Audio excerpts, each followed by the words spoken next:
Alors, quelquefois, j'ai essayé de décortiquer l'art du poète. Vous savez, comme on démonte un réveil pour savoir comment ça marche.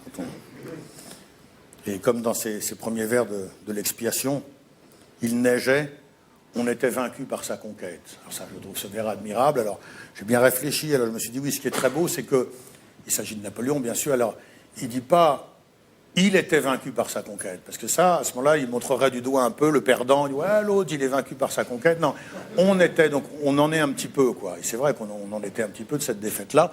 Et puis, bien sûr, ce rapprochement des termes, vaincu par sa conquête. Normalement, non, une conquête, au contraire, c'est pour faire du bon. Je ne sais pas, il faudrait que je relise Le Fontanier pour voir comment pourrait s'appeler cette figure-là. Peut-être que ce serait un oxymore, comme l'obscure clarté qui tombe des étoiles. Enfin bon, ça n'a pas tellement d'importance. De toute façon, ça ne m'aide pas tellement à en faire moi-même. Et puis, ça va très bien avec celui-là. Il neigeait. On était vaincu par sa conquête. Pour la première fois, l'aigle baissait la tête. Sombre jour.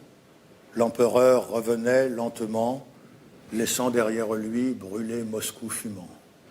Il neigeait, l'âpre hiver fondait en avalanche, après la plaine blanche, une autre plaine blanche. On ne connaissait plus les chefs ni le drapeau, hier la grande armée, et maintenant troupeau. On ne distinguait plus les ailes ni le centre, il neigeait, les blessés s'abritaient dans le ventre des chevaux morts. Au seuil des bivouacs désolés, on voyait des clairons à leur poste gelé, restés debout, en selle et muets, blancs de givre, collant leur bouche en pierre aux trompettes de cuivre. Là aussi, je m'arrête maintenant parce que je ne connais pas la suite, puis parce que c'est surtout ça que j'aime. C'est rigolo d'ailleurs, parce que j'ai réalisé que 2 fois je vous ai parlé de trompettes, celle de Géricault. D'ailleurs, vous savez, je m'occupe d'un ensemble de trompettes, l'ensemble de trompettes de Lyon. Donc ça ne doit pas être tout à fait par hasard, j'ai une petite amitié particulière avec la trompette. Et c'est vrai que ça m'aime beaucoup. Et pourtant, je m'en fous des troupes napoléoniennes, je m'en fous de la retraite de Russie, cette espèce de fou furieux qui a voulu conquérir l'Europe et qui, sur le plan international, a fait un mal fou à tout le monde. Donc je m'en fous, mais quand c'est Hugo qui m'en parle, il y a quand même une beauté là-dedans. Il y a quand même quelque chose de fort et qui me touche. Ces types qui, au moment où tout est foutu, restent debout, en selle et muets, blancs de givre, collant leur bouche en pierre aux trompettes de cuivre, moi, ça me fait froid dans le dos. Enfin, sans jeu de mots. Hein. Vous savez, j'ai l'immodestie, comme vous le savez déjà, oui.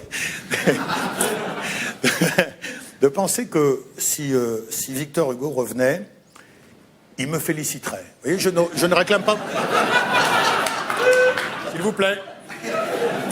Je ne réclame pas beaucoup de titres de gloire et tout ça, mais ça, c'est une chose qui est importante avec laquelle, quelquefois, je m'endors tranquillement en me disant que s'il revenait, il ne me donnerait pas une médaille, mais il dirait d'ailleurs assez fort, il dirait, ben voyez, je ne me suis pas cassé le cul pour rien. Il y a celui-là quand même qui a compris ce que je voulais dire. Et ça, il dirait, ça fait plaisir. Il dit, voyez les autres, prenez-en de la graine. Lui, voilà, j'ai fait des pommes, il a bien lu, il a bien compris ce que je voulais faire.